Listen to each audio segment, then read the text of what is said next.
Bom, não é Zangues, não é Zangão, não, gente. É Carlos Assis, vai fazer o preparo de hoje. Então não sou eu aqui, porque no papel do preparo tá Zangão. Vou sair. Boa noite, meus irmãos. Boa noite, minhas irmãs.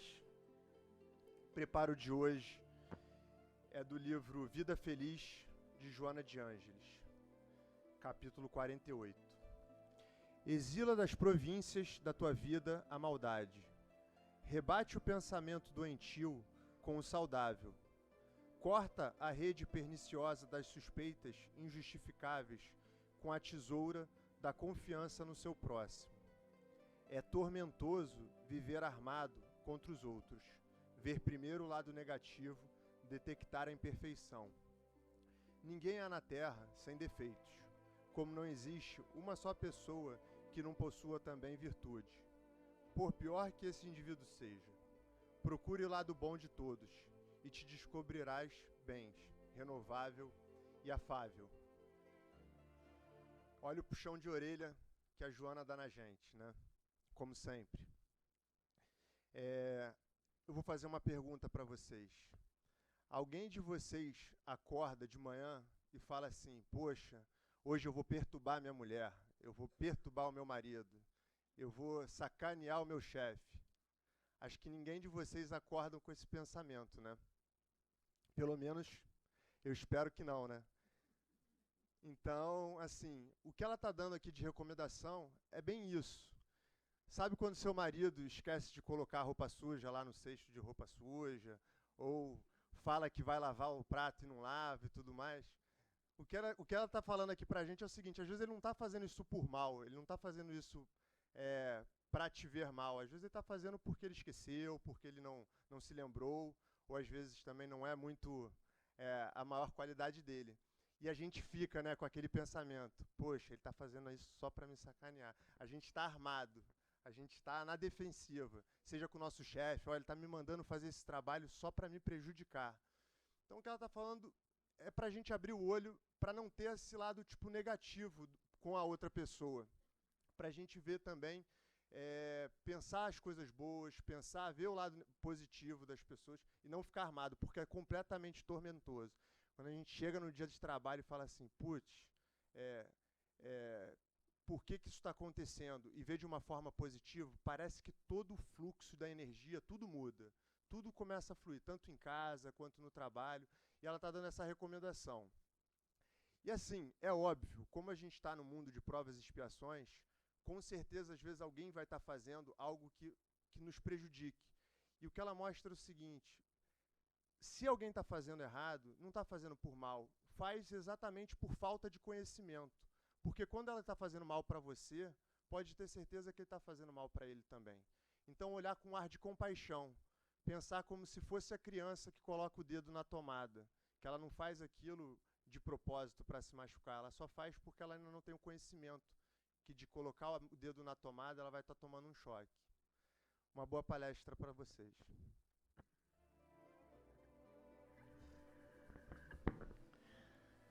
Obrigado, Senhor, por nos reunirmos aqui diante da Tua presença, estudando, aprendendo, desenvolvendo a consciência, os sentimentos mais nobres. E assim pedimos que nossa veneranda envolva o Nelson Tavares, que preparou os estudos para dividir conosco, que possamos todos observar, ouvir com o coração aberto e com as mentes livres, para que possamos absorver o que necessitamos. Obrigado, Senhor. Graças a Deus.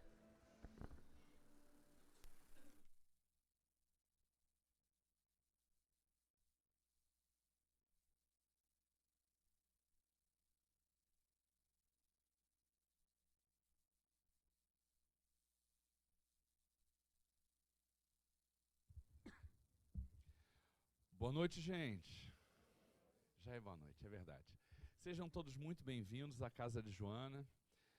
Que o Mestre Jesus possa atingir o nosso coração permitindo que as nossas dificuldades, as nossas demandas sejam acolhidas, recebidas, orientadas da melhor maneira possível. Sejam todos muito bem-vindos, tá?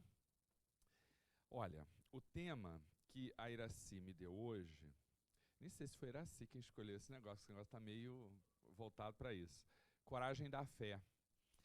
E o tema, o título dado, isso é o capítulo 24 do Evangelho segundo o Espiritismo, itens 13 a 16.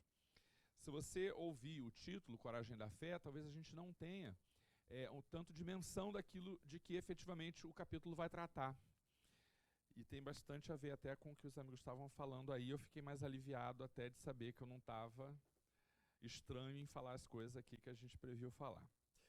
Bom, eu vou ler para vocês o início da passagem evangélica que motiva os comentários de Kardec, a partir dos quais a gente vai, então, desenvolver o estudo. Começa exatamente assim o item 13 do capítulo 24, Evangelho segundo o Espiritismo. Jesus: aquele que me confessar e me reconhecer diante dos homens, eu também o reconhecerei e confessarei diante de meu Pai, que está nos céus. E aquele que me renegar diante dos homens, também eu o renegarei diante de meu Pai, que está nos céus. Duas coisas se mostram importantes, eu diria estranhas, se nós avaliarmos literalmente aquilo que esse fragmento, esse trecho está indicando. Nós que conhecemos os valores, né, e a própria história de vida de Jesus, a gente pode estranhar, a partir desses dois parâmetros, repito, duas coisas. A primeira, essa conduta personalística de Jesus, esse uso da primeira pessoa, esse eu como se fosse eu a figura, a pessoa do próprio Jesus. Eu vou repetir. Aquele que me confessar e me reconhecer, eu o reconhecerei. Aquele que me renegar. Nós que conhecemos Jesus sabemos que ele não tinha essa conduta egóica de dizer: se você não me reconhecer, eu vou me vingar de você. Sabe essa coisa do quem faz por mim eu faço, quem não me faz que se ferre? Esta expressão, este raciocínio que a gente pode, numa leitura bem literal, a gente vê que não é compatível com os valores, com a conduta, com aquilo que a gente conhece da história vivida de Jesus. A segunda coisa que se mostra estranha tem a ver com essa conduta de dizer aquilo que eu digo, aquele que me renegar. Nós já sabemos que Jesus fala, né, de maneira a que as pessoas da época fossem por ele compreendidas, ou melhor, que ele fosse por elas compreendidas, e a gente sabe que quando ele fala nele, na verdade, ele não está falando da personalidade dele, mas ele está efetivamente tratando das verdades de que ele é portador. Então, quando ele fala aquele que me renegar, a rigor, ele não está falando da pessoa dele, mas das verdades que ele traz, que não são deles, são do Pai. Então, a partir desse fragmento, Allan Kardec vai fazer os comentários. E aí eu vou pegar o primeiro pedacinho para a gente desenvolver grande parte da nossa fala, porque esse trecho aponta exatamente aquilo que deseja tratar nessa passagem Jesus. Kardec explica o seguinte, ele fala assim: a coragem das opiniões próprias sempre foi tida em grande estima pelos homens. Em outras palavras, a gente valoriza muito aquele que tem a ousadia, a coragem de dizer o que pensa, e pensa por si só. Não reproduz as ideias alheias, não flutua ao sabor das necessidades do contexto. A gente costuma valorizar muito aquele que tem opinião própria, porque há mérito, se supõe assim, em afrontar os perigos, as perseguições, as contradições e até os sarcasmos. Aquele que não teme proclamar abertamente ideias que não são as de todas as gentes, são valorizados. A gente tem essa coisa da valorização de quem fala mesmo, né? Isso costuma ser alguma coisa valorizada pela sociedade. Mas Kardec diz assim: o que é importante é ter coragem para respeitar, para seguir, para não desviar os valores que Jesus trouxe. Nós conhecemos pela história o que fizeram daquilo que Jesus trouxe. Nós vimos o que fizeram dos valores cristãos. A gente tem uma quantidade absurda de núcleos religiosos, nós temos uma quantidade muito grande de bíblias, de interpretações, de doutrinas, de tudo, para brigar, para discutir. Tem muita discussão e pouca ação no sentido daquilo que Jesus quer da gente. E quando Jesus fala aquele que me renegar, ele está, na verdade, falando dos valores cristãos conforme ele veio expor para a gente. Conforme ele veio trazer ligação direta da vontade do Pai. Bom, vamos começar a desenvolver essa questão. Foi exatamente, quer dizer, a minha reflexão sobre essas questões se deu porque exatamente quando eu estava preparando e tal, eu vi aparecer lá na tela o vídeo que a Iracy tinha postado, né? E aí isso me veio exatamente à cabeça. É preciso, muitas das vezes, a gente ter coragem para ser fiel aos valores e aos projetos que nos são oferecidos. É coisa que assim, eu sequer consigo imaginar, né, para a minha vida. Mas o fato de a gente ter uma instituição desse tamanho, aberta, né, com essa quantidade de pessoas, com essa quantidade de assistidos, enfim, essa estrutura, para ela existir, é fundamental que haja alguém que, primeiro, tenha coragem, a coragem de que falava Allan Kardec. Porque quem é que assume o compromisso, sem saber se amanhã vai ter alimento no engradado do negócio, a responsabilidade de, porque é uma responsabilidade, todos os meses oferecer essa quantidade de alimentos. Precisa de alguém de coragem, mas mais do que isso. É preciso de alguém que tenha fidelidade. Fidelidade ao projeto que os amigos espirituais, Joana de Ângeles em especial, na medida em que é mentora da casa, traçou para esta comunidade. Então, isso ficou assim na minha cabeça, né? Quando eu vi aquilo, porque assim, quem conhece a Iracy sabe quando ela está com um jeito de aflita, e eu achei que no vídeo ela estava aflita. Então, eu fiquei assim, trouxe para mim, né? Porque a gente tem que trazer para a gente, o que a gente tem feito, né? Das nossas responsabilidades assumidas com a espiritualidade, não é com a casa, nem com ela e tal. E aí eu vim buscar inspiração exatamente, adivinha quem? Em Joana de Ângeles. Joana de Ângeles, no século I, foi queimada viva na fogueira, com um filho. E ela tinha sim dimensões do que representava renegar os valores cristãos, seguir ao Mestre Jesus. Quando Joana foi presa, foi a ela ofertada a possibilidade de ela negar ao Cristo. E ela, se fizesse isso, não seria queimada. E a gente pode pensar, né? Hoje a gente pode pensar, é importante eu estar aqui trabalhando, é importante eu estar aqui fazendo. Então eu vou renegar aqui, porque aí eu dou as costas e eu volto para o trabalho. Afinal de contas, eu sou importante para o trabalho. Mas o que representa fidelidade a valores? O que representa fidelidade ao desejo do que a espiritualidade traçou para a gente?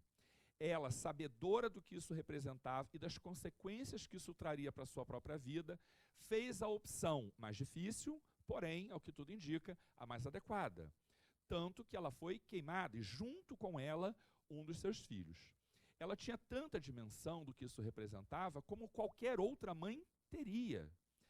Tanto que, Divaldo há pouco tempo falou sobre isso, esse filho que foi queimado com Joana, naquele momento, foi exatamente o tio Nilson, né, que naquele momento era filho dela, e hoje, nessa encarnação, eu diria, ele estabeleceu essa grande parceria com o Divaldo, fundaram a Mansão do Caminho, e foi o grande colaborador do Divaldo ao longo de toda essa encarnação. E Divaldo, uma vez falou, da felicidade que isso gerou para ele, o fato de, um certo dia, eles conversando, ele, vou só dar um passo atrás, ele diz que ao longo de toda a vida, ele sempre falou muito de Jesus para Nilson, porque Nilson fez um trabalho fabuloso, é um espírito magnífico, mas ele tinha uma certa resistência à ideia, né, da figura de Jesus. E aí quando Joana, certa vez, pela mediunidade do Divaldo, fala com clareza que ela viveu essa experiência com ele, com Nilson, ele enfim, se emociona bastante e tal, e ele identifica o porquê que ele tinha, ele que segue os valores cristãos, né, seguiu enquanto esteve encarnado nessa recente história pela qual ele passou. Por que ele tinha essa, vou chamar de resistência, não sei se é a palavra adequada, a figura de Jesus. Porque aquela experiência traumática que ele viveu com a sua mãe foi em nome de Jesus. Então, você imagina o que é uma mãe amorosa, um espírito da condição, né, do porte espiritual de Joana de Ângeles, ter alguém que na sua encarnação naquele momento, na condição de filho, gerou uma resistência ao espírito a quem ela dedica grande parte dos seus esforços, porque o amor de Joana a Jesus é muito grande. Então é uma decisão que não é fácil. Porém, diante do momento crucial, o que foi que Joana fez? Ela foi fiel. Ela foi fiel. E esta fidelidade é exatamente a fidelidade de que Kardec fala para a gente. Vocês estão entendendo? Quando ele fala assim, aquele que me renegar, eu também o renegarei, ele de alguma maneira está dizendo, e é isso que o Kardec aqui vai indicar que é o desejo de Jesus. Aquele que for fiel aos valores cristãos, aquele que for fiel ao desejo de Jesus, governador planetário, ele será reconhecido como um trabalhador da última hora que fez de maneira adequada aquilo que dele se esperava. Porém, aquele que me renegar, não é renegar a pessoa, mas aquele que não for fiel a esses valores, esse sofrerá as consequências do que representa assumir uma tarefa espiritual e não dar conta plena desse recado. Então, a gente começa a perceber, pela figura de Joana, o que representa ser fiel a esses valores. Eu volto a dizer que os valores cristãos foram muito deturpados, foram muito espizinhados, na medida em que se fez dele aquilo que os nossos interesses nos levavam a interpretar ou a desejar. E não é isso. Em momentos de regeneração, de um planeta que transita para a regeneração, fidelidade a valores é imprescindível. Muitos trabalhadores encarnaram, já vem encarnando há muito tempo, com tarefas. E essas pessoas vêm com todo um suporte. Os espíritos superiores não colocam ninguém para realizar uma tarefa, usando a expressão popular, colocando-os no fogo. Eles vêm com um enorme suporte. E imagina o que é alguém de coragem se colocar para o enfrentamento das dificuldades sociais, dos perigos que a vida apresenta. Essa pessoa, direto ou indiretamente, está contando com a coragem e com a fidelidade desse suporte, mas na hora do vamos ver, ele não tem esse suporte. Isso funciona como alguma coisa gravíssima, porque desestrutura todo o planejamento e a eficiência daquilo que os amigos espirituais, com muito trabalho, realizam para o progresso da humanidade. Para vocês terem uma ideia da dimensão do que representa fidelidade aos valores cristãos e responsabilidade pelos equívocos que a gente vai deixando ao longo do caminho, eu queria fazer referência a um fato que o Divaldo narrou num seminário durante a 55ª Semana Espírita de Vitória da Conquista, realizada, por óbvio, na mesma cidade. Esse fato eu nunca vi escrito em livro nenhum, né? O fato que Divaldo narrou nesse seminário. Divaldo fala de uma encarnação que ele teve na França.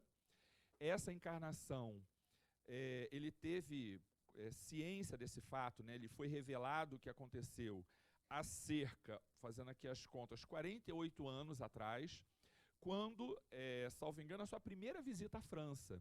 Ele foi à França pela primeira vez, estava hospedado na casa de amigos e sentiu um ímpeto, uma vontade absurda de sair para ir a algum lugar, que ele não sabia exatamente que lugar era esse, porque isso não estava claro. Ele disse que houve uma noite muito difícil, esta noite anterior à manhã em que ele acordou e saiu. Foi uma noite muito difícil, ele narra, vou te dizer como é que ele narra, não vou achar agora, certamente, mas ele diz que foi uma noite com fenômenos psíquicos tormentosos, algo dessa natureza. Então não deve ter sido coisa fraca, porque pelo trabalho mediúnico de Divaldo, ele sabe, ele está acostumado com essas lides espirituais.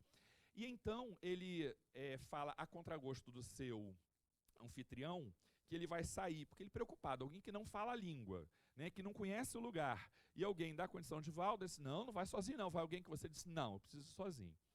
Ele pega um trem, depois desce, entra num ônibus e fica quase 1 hora dentro desse ônibus, que sabe Deus para onde.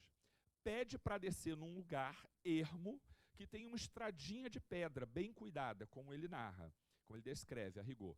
E ele diz que pega essa estrada e depois de alguns minutos de caminhada, ele avista uma igreja com uma construção ao lado. Tratava-se de um convento. Divaldo bate a porta do convento e é orientado pela freira que o atende que eles não recebem visitas, porque aquelas freiras são freiras de clausura. E ele não poderia entrar, em especial, sendo homem. Que o único homem que entrava naquela edificação era o confessor daquelas freiras. E ele insiste pedindo que chame a monja para que ela o receba. E ela diz que ela não recebe pessoas. E ele diz, pode dizer que é o fulano de tal. Esse fulano de tal, na verdade, era o fundador daquele convento. E ela diz assim, pirou, né? Porque morreu, senhor. Esse aí já desencarnou. Tem o ano aqui da fundação. Não vou achar. Mas acreditem, tá? Tenham fé. Eu não anotei aqui, que é muita informação. Bom, aí está lá o ano. Ela disse, não, esse aí mas chamou, né? E a monja responsável pelo convento ficou muito impressionada com aquilo. E ela vai à porta para recebê-lo do lado de fora. E ele diz, olha, eu fundei esse convento. E eu fiz algumas coisas que não estão corretas. A orientação desse tratamento duro, desumano que se dá às freiras, não é adequado. Os valores cristãos não apontam para isso. O encaminhamento desta obra está errado. Vamos falar de coragem? O que representa uma pessoa bater na porta de alguém, dizer que é alguém que já está desencarnado, para uma pessoa que não tem a reencarnação como valor religioso, e diz, está errado, eu quero que faça diferente. Isso não é um ato de coragem, é um ato de loucura. Não é assim? E aí, ela diz assim, não, dá uma resistida, e ele diz assim, o quarto onde eu ficava tem a marca dos meus joelhos, porque eu ajoelhava todos os dias no mesmo lugar, e tem na pedra uns desníveis, assim, um bulhadinho do meu joelho. Aí ela já deu aquela parada, né? Disse, como é que ele sabe disso? Porque ela disse, isso não está publicado em lugar nenhum, nenhuma publicação nossa, a gente nunca disse isso. Ela disse, mesmo que isso fosse verdade, o senhor não poderia ir até lá, porque teria de passar pelo átrio principal, onde ficam as freiras, e elas não podem ter contato com ninguém. Ele disse, não, mas passando por tal lugar, tem uma sala, um corredor que leva para não sei onde, que eu consigo chegar até lá, sem que eu passe pelo átrio principal. E ela fez aquela cara de que você saberia chegar até lá sozinho? Ele diz, consigo lhe levar até lá sem que alguém me conduza. Ele entrou no convento, atrás deles foram exatamente a monja e a sua assistente, reproduzindo rigorosamente as mesmas personalidades que estavam encarnadas desde a fundação, ele à frente, como de praxe, né, o ritual era feito, ele à frente, ela atrás, a monja atrás e a sua assistente atrás, os mesmos que estavam lá naquele momento. E ele chega ao local, mostra e pergunta por uma gravura, que ele diz que se referia a ela, né, como inspiração e tal, e ele diz, eu queimei um pedaço dela, mas ela estava aqui ainda, o que foi feito dela? Enfim, diante daquelas revelações, a inegável verdade da sua versão faz com que a monja o convide para almoçar. E ele tem uma conversa com essa monja de muitas horas. Isso se deu no início da manhã, a sua ida para lá. Ele almoçou com ela, lanchou com ela à tarde e só foi embora porque realmente estava preocupado com o que o seu anfitrião imaginava do que teria acontecido com ele. Vocês estão entendendo a ideia de fidelidade? Fidelidade tem a ver com responsabilidade com os compromissos que a gente assume. E de uma maneira tão grave, quando o espírito tem a envergadura espiritual de Divaldo Pereira Franco, que se ele comete esse equívoco numa encarnação, ele se sente atormentado pela necessidade de vir reconstruir o caminho pelo qual ele trilhou de maneira equivocada.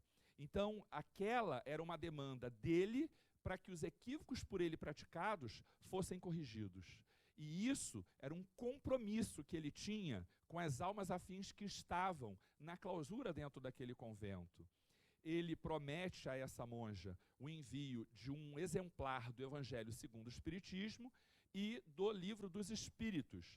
E essa monja, em prantos, lamenta o fato de que essas verdades, porque elas assumiu como verdades, tenham chegado tão tarde porque ela beirava os 70 anos de idade. E ela dizia, se eu soubesse que o ideal seria fazer diferente, eu teria construído uma história de vida para mim e para todas aquelas que nos cercam muito diferentes. E o Divaldo diz, pois não se aflija, porque o vosso trabalho ainda será muito longo. Ela ouve essa frase descrente, mas ainda confiando no amigo, cujas verdades sensacionais para uma pessoa com os valores religiosos que até então ela sustentava, ela confia nessa palavra e faz aquele vamos ver, né? Ela é depois transferida para a Bélgica e ainda tem trabalho incessante, segundo ele descreve, com imensa lucidez, por mais 23 anos de vida. Um trabalho de um enorme apostolado de construção dessa ordem voltada para os valores do amor. Ela passou a ser reconhecida como uma das mais, ela que era austera, rigorosa, uma das mais amorosas monjas que orientava as freiras recém-chegadas. Também ela, com um compromisso de fidelidade à vontade do Cristo, fez a partir dali uma história diferente, que certamente teve a oportunidade, ou terá a oportunidade de reconstruir nas próximas encarnações que ela vier a ter. Vocês estão entendendo a ideia de coragem e fidelidade? Aquele que me renegar, eu também o renegarei. Ele não estava falando de si mesmo, ele estava falando dos valores que vão orientar esta humanidade para um futuro melhor. A gente tem em André Luiz algumas coisas bem interessantes. O livro Os Mensageiros, que trata da encarnação de alguns trabalhadores que tinham comprometimento. O mentor indica em André Luiz nesse livro, Nos Mensageiros, que anualmente Nosso Lar e apenas Nosso Lar envia para a Terra, com o compromisso do trabalho mediúnico, centenas de trabalhadores. São centenas de trabalhadores que assumem compromissos específicos nos seus núcleos de atuação. E o que o livro Os Mensageiros vai trazer para a gente, vai revelar, são notícias alarmantes, eu chamaria, na medida em que um percentual elevadíssimo desses médiuns que reencarnam com compromissos específicos nos seus núcleos de atuação, dentro e fora do espiritismo, são médiuns mal sucedidos. São médiuns que faliram na sua tarefa de exercer a tarefa para a qual foram preparados, a atividade para a qual eles foram preparados. Porque a preparação desses médiuns é cuidadosa. Repito, ninguém nos coloca numa encarnação para que a gente venha a falir. Nós viemos preparados para sermos bem-sucedidos. Quando Joana de Ângeles revela que antes de se promover a ousadia de produzir a série psicológica, ela revela que ela teve mais de uma década de preparação, de estudos psicológicos com Freud e com Jung na pátria espiritual. O que significa que ninguém que recebe uma tarefa vai fazê-la de improviso, porque os amigos espirituais têm muito cuidado em nos auxiliar, em nos viabilizar a nossa atividade. Então, o trabalho que todo esse povo tem para que a gente encarne e realize as nossas tarefas é alguma coisa que talvez a gente não consiga dimensionar. E grande parte de nós, por analogia ao que narra André Luiz lá no livro Os Mensageiros, fale. A gente fale tranquilamente nessas tarefas, porque a vida não é fácil. A gente sabe que a vida não é fácil. Quando as coisas apertam, quando a vida fica muito difícil, e eu me coloco também nessa mesma condição, a gente tem que chegar aqui e dizer assim, Iraci, não vou poder fazer tal coisa. Mas por que não? Porque eu tenho isso, tenho aquilo, porque eu tá com tal problema no trabalho, lá em casa está assim, lá em casa está assado, e a gente faz o quê? Diz, olha, infelizmente eu não tenho condições de vir, né? E ninguém nos cobra objetivamente porque vem e porque não vem, porque este é um trabalho voluntário. Então, a gente precisa de alguém que tenha muita coragem. Eu estou aproveitando para falar que era assim, tá querendo bem que, né, a gente, que se fala na frente dela, ela fica depois da bronca, né? A gente não devia ter falado, né? Porque não pode elogiar na frente dela. Então, já que ela não está aqui, né, ela não está ouvindo lá em cima, a gente fala isso. A gente precisa de alguém de coragem, que em que pese um ou outro não dê conta do recado ao longo da jornada, alguém que fique firme na frente do barco, conduzindo, com mão forte, mas com amor, esse barco para que ele nunca deixe de navegar. Porque se alguns deixam a sua tarefa ao longo do caminho, em outras paragens a gente vai encontrar novos trabalhadores que ocupem aqueles lugares vagos. Aqueles que efetivamente sofrem o maior prejuízo não são aqueles que deixam de receber o trabalho, ou seja, a comunidade que a gente recebe sofre muito com a ausência dos seus alimentos, mas não são eles quem mais sofrem, porque a espiritualidade, entendendo que se aquilo é adequado, se o seja não dá, se o fulano não faz, de alguma maneira isso vai chegar a esses amigos, porque eles são operosos, eles são trabalhadores. Agora, a oportunidade do trabalho perdido, essa é muito difícil de recuperar. Porque ainda que eu tenha novas encarnações pela frente, essas encarnações não terão as mesmas condições favoráveis quando da realização adequada do trabalho, no momento em que ele efetivamente deveria ter sido realizado. Entende isso? A gente sabe que essa fala é uma fala um pouco mais dura, mas a fala de Jesus também o foi. Quando ele diz, se tu me renegares, eu também te renegarei, isso não é duro? É duro. E Allan Kardec compreende que esse renegar não era um renegar à figura de Jesus, mas aos valores que Jesus deu à própria vida naquele momento para poder sustentar. Se Joana de Ângeles, em nome de um trabalho, renega Jesus, talvez a gente não tivesse até hoje notícia da vida de Jesus. Somente com o que aconteceu nos cercos romanos a gente tem esse vigor dessa história que atravessa, né, os tempos. Então, cada um tem uma tarefa.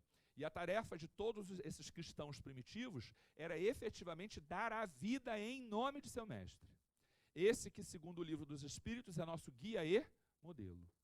E não é fácil dar a própria vida em nome de um valor, em nome de uma crença num futuro que não era da cultura daquele povo, daquele homem da época, ter tanta convicção interna, né, de que existia, de que era efetivamente verdadeiro.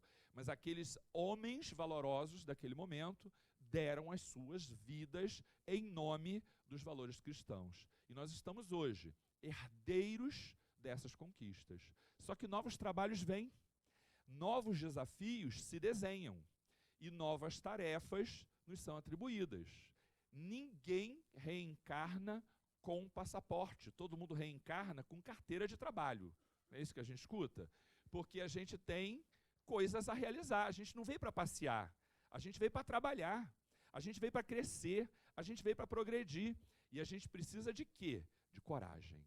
Porque em algum momento a vida vai nos mostrar que fazer o que a gente chama de trabalho de caridade, que na verdade é trabalho de autoauxílio, vai ser custoso. Vai impor a vida vai impor para mim algum obstáculo. E o mérito está exatamente em, mesmo diante das dificuldades, ser fiel ao que você se comprometeu. E quando eu digo fiel, não é fiel ao trabalho, é fiel aos valores que se refletem no trabalho.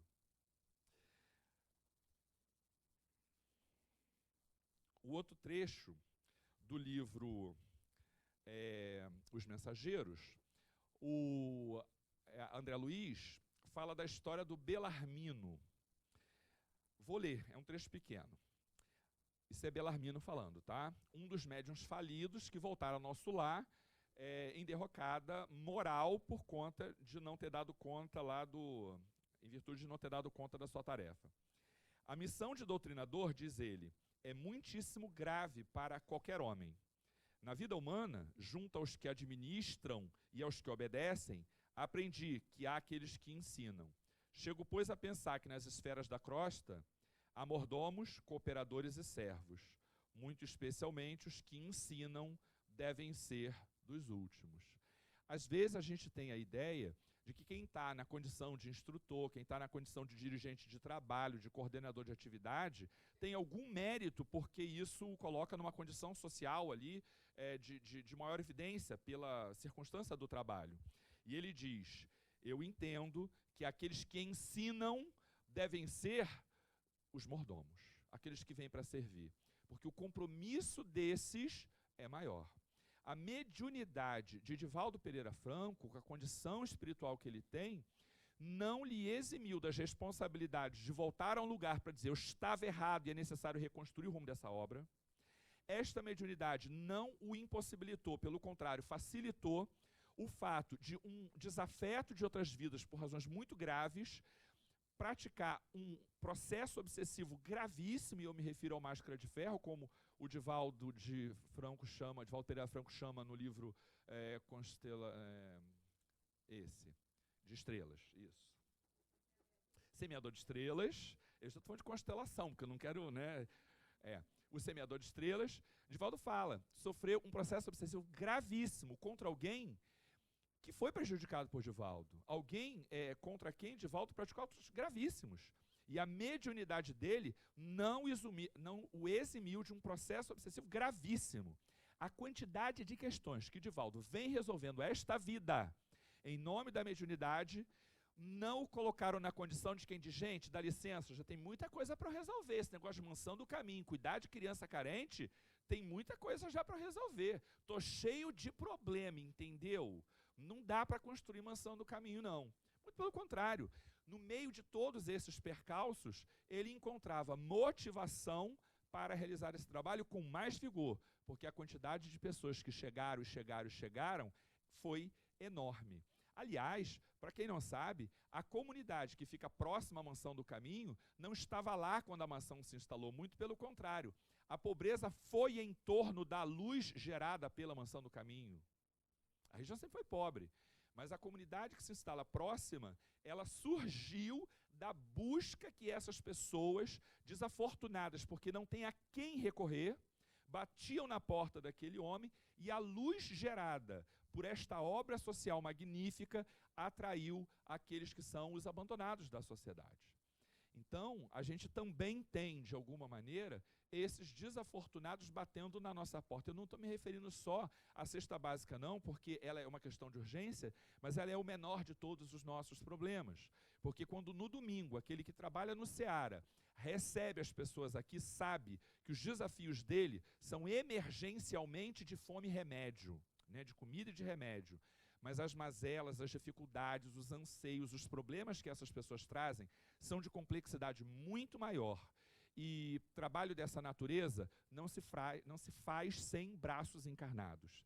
A orientação e o sustento do trabalho se dá pela espiritualidade, pelos desencarnados.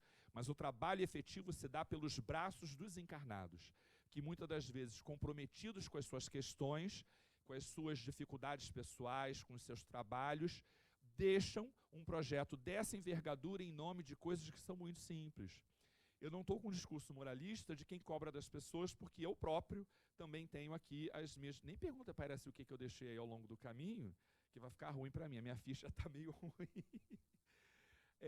Mas em algumas vezes a gente tem que ser portador de um discurso quando para nas nossas mãos um texto para ser refletido, para a gente discutir, dessa natureza. Porque aquele que conhece a história de Jesus estranha esse discurso. E Jesus é severo. O Uchoa, é Marcelo mesmo, né? O Marcelo Uchoa, quando esteve aqui semana passada, ele falou disso, quando ele falou do trabalhador operoso, laboroso, lembra disso? E ele falou mais ou menos nesse sentido.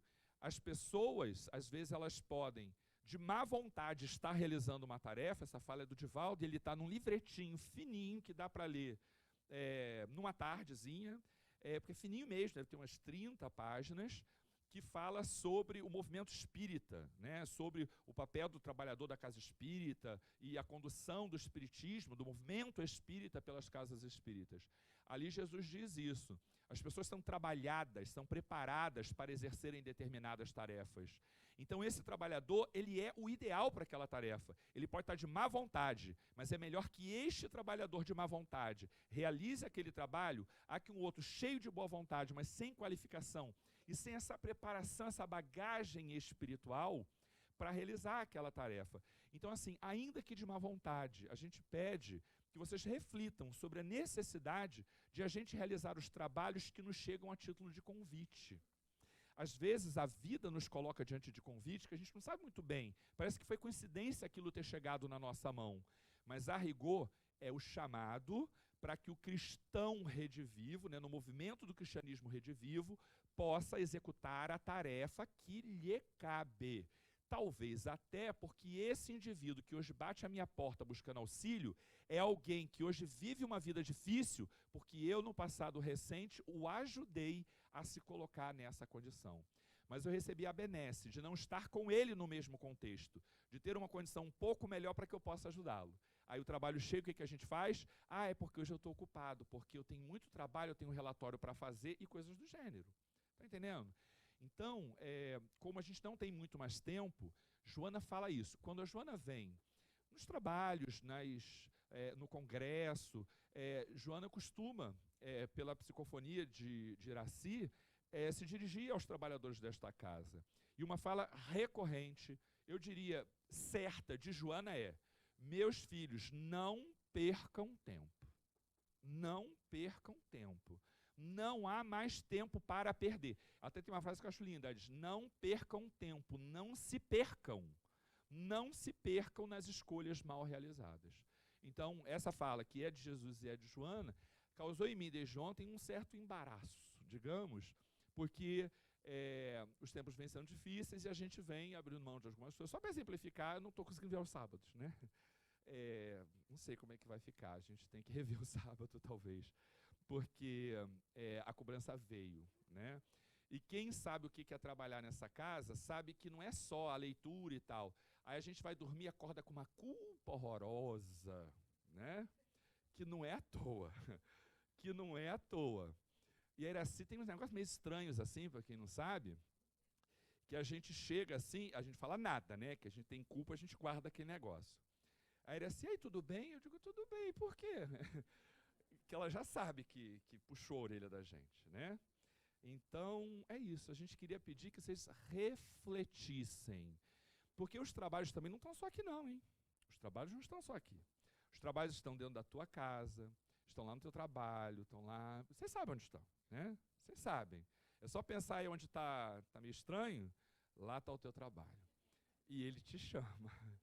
Ele nos chama, tá bom? Desculpa aí, tá, povo? Beijo para vocês, assim, muita sorte na reflexão, tá? Aproveita o passe agora, vai amadurecendo, tá?